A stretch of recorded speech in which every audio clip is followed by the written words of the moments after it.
Let's go to Kitty in Boca Raton, Florida. Hey, Kitty, you're on the air with Congressman Pocan.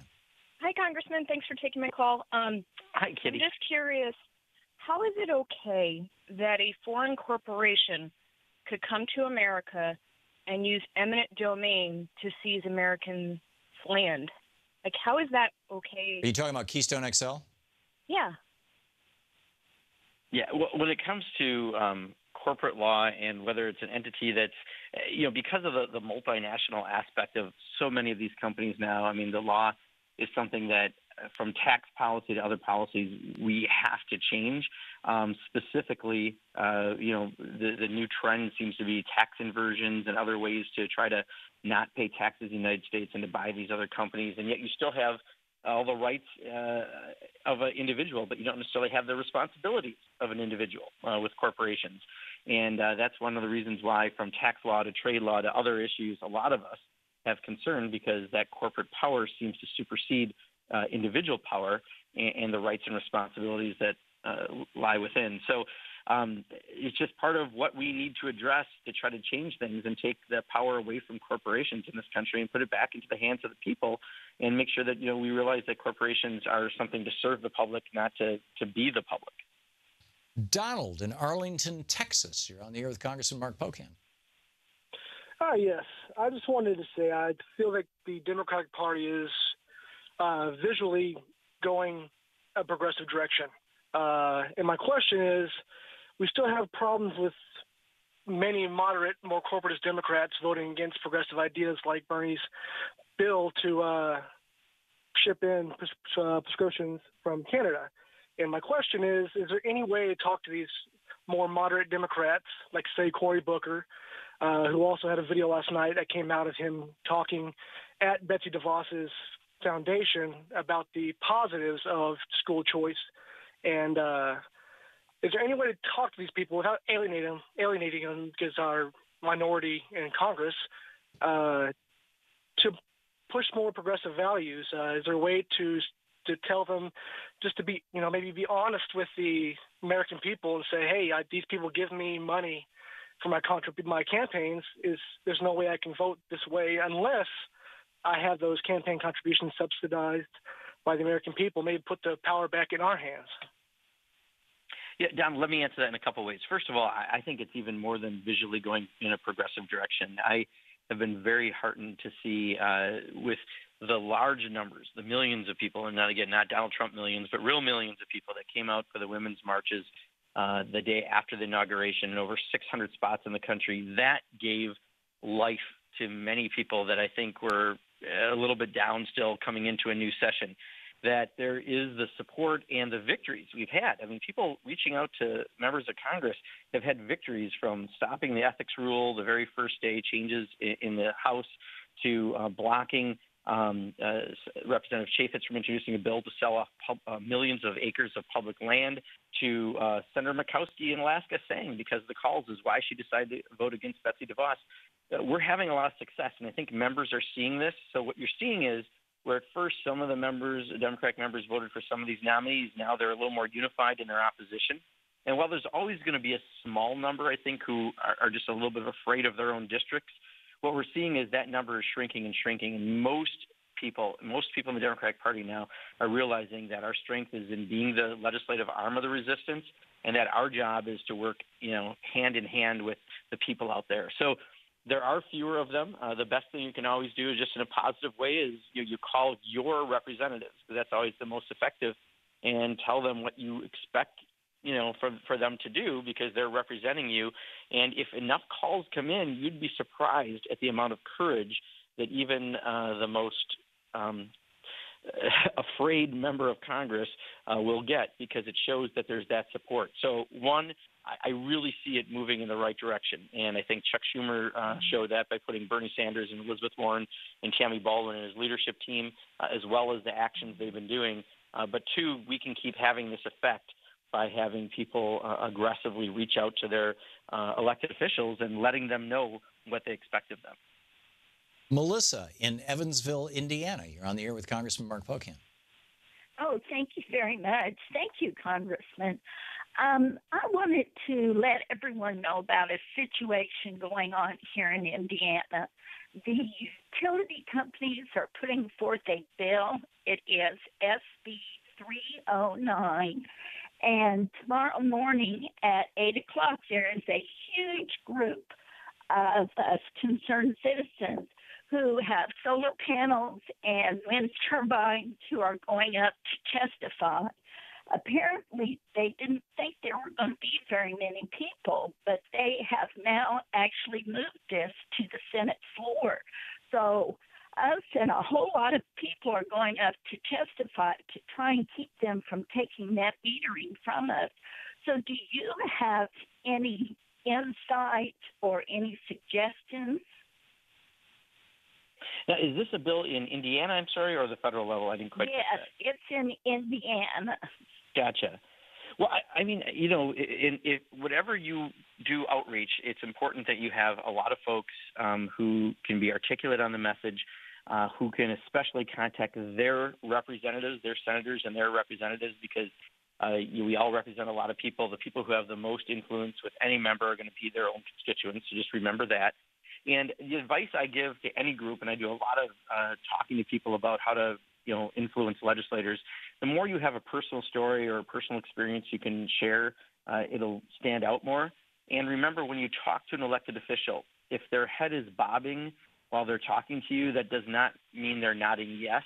That means they have the muscles in the back of their neck that allow their head to bob. And you have to get yeses and nos out of people, because often if they don't agree with you, they don't want to give you that direct answer. And you have to make them say that yes or no. And if they say they'll get back to you, you ask when. Just be persistent and polite. But I think that there are ways to make sure they know they're accountable to you, because you're the people who elect them. Essentially, you're their bosses. So, you know, just have people with good personal stories that can give good anecdotes that can be used. Be polite, but be persistent in trying to make sure that you're going to win on the issue. Congressman, we have just a little over a minute before we hit this hard break at the bottom of the hour, so not enough time to put another caller on. But would you suggest that if people are going to their state legislature to testify on, as she is, for, you know, about net metering, or anything else for that matter, that they bring visual aids, that they bring charts and graphs, that they, you know, is there anything that they can do to increase the impact of their actual testimony? Yeah, I think, you know, if they've got, especially if you think there's going to be cameras there, visual aids can really augment you getting a good story out of it, which makes more people aware of what you're talking about. Or bring friends who know how to use an iPhone to put it on Periscope or put it on Facebook. Absolutely, and put it up on social media. Put it up on Facebook Live. We've been using a lot lately, getting tremendous connection with that.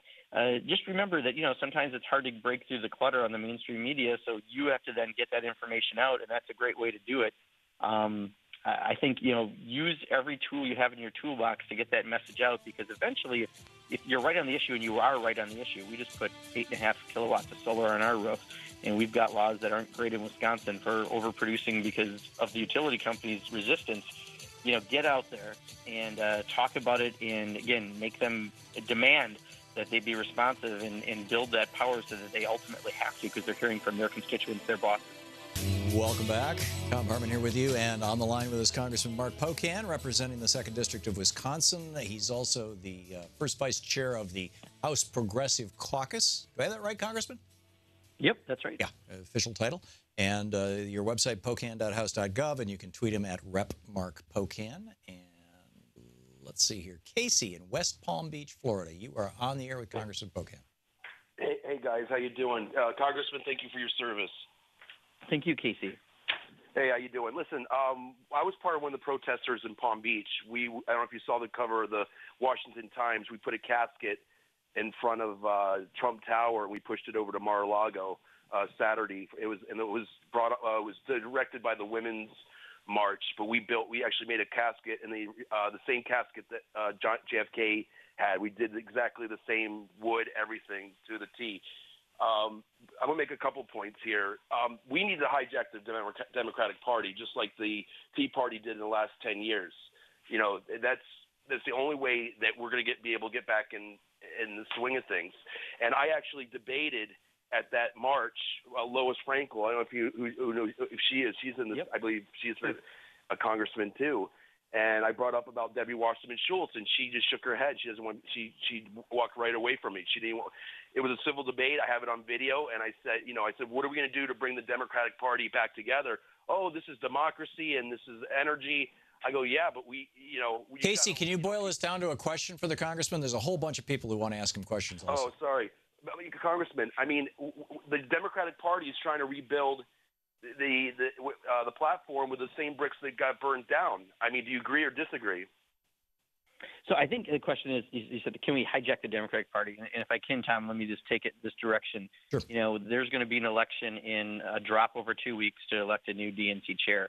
And I think a lot of organizations, and we had this conversation with a lot of organizations last week in the Progressive Caucus Retreat, are trying to make sure that we can build on this tremendous amount of people energy, not just that was caused last year by things like Bernie Sanders' campaign, but really the millions of people who came out after the inaugural for these marches. We need to sustain that and create it into a political force, not about one person, but about the party, so it can be in every corner of the country, at every office level, from local to state to federal offices. And in my opinion, and Tom, you and I have had this conversation, I think that Keith Ellison is the singularly most qualified person to do that. He is a part of that movement. He is a movement builder in Congress. He has an energy level that I haven't seen any other member of Congress have. He can take that party and build that grassroots movement so that we're prepared for 2018 and 2020. And I don't have anything against any of the other candidates. Find people on their own accord for different reasons. But if you want a Democratic Party that's going to grab this power, harness this power, and put it into action, we need to make sure that Keith Ellison is the next party chair, because it is Bernie Sanders supporters, Hillary Clinton supporters, trade unions, other organizations who are all backing him. He is already uniting forces that weren't united necessarily in the last year around his candidacy. And I agree, Casey. I think it's vitally important we do that.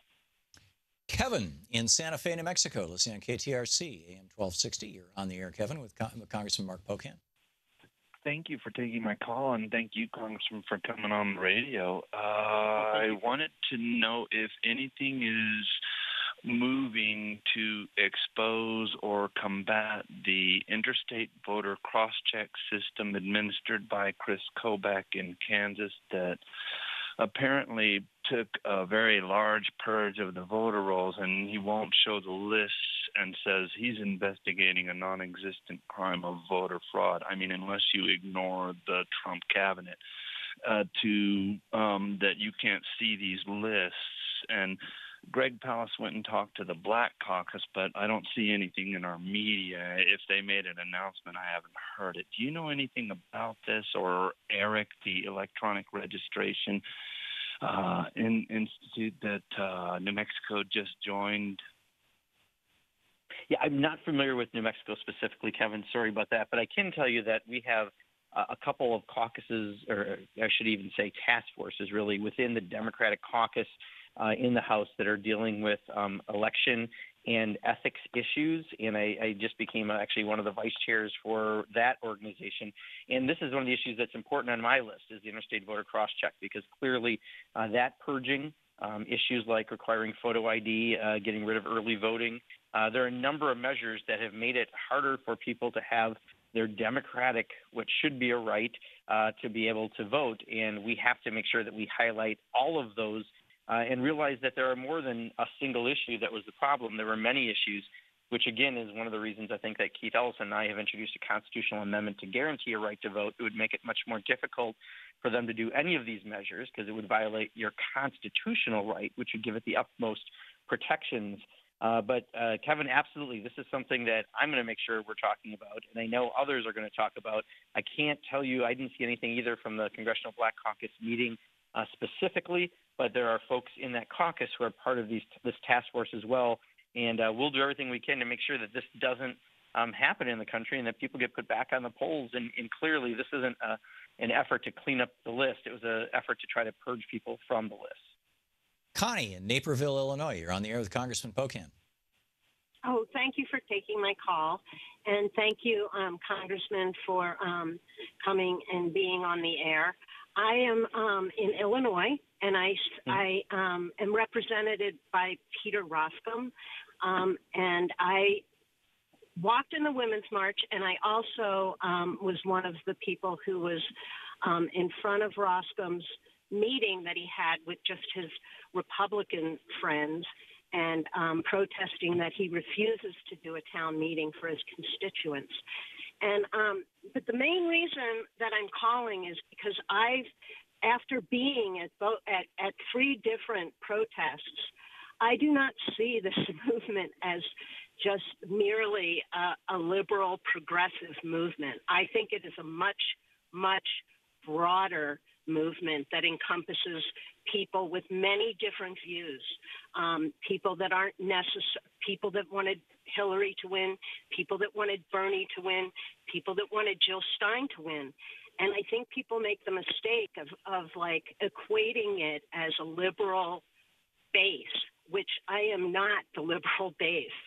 And I think it's much, much broader than that. And if people don't see if Democrats don't see the value in that, or even progressives don't see the value in that, the value is in the broadness, the scope of this movement, not in that it just says what one person or one group wants to hear.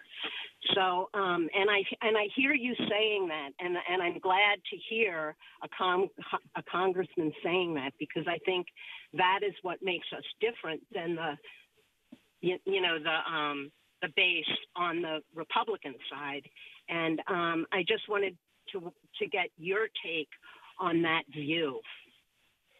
Yeah, no, completely. I agree. And I think most people understand that. In fact, a big difference, people have asked me in Wisconsin when Scott Walker did Act 10, the collective bargaining changes, we refer to as the uprising, when 20, 40,000 people a day were at the Capitol, 100,000 on the weekend plus.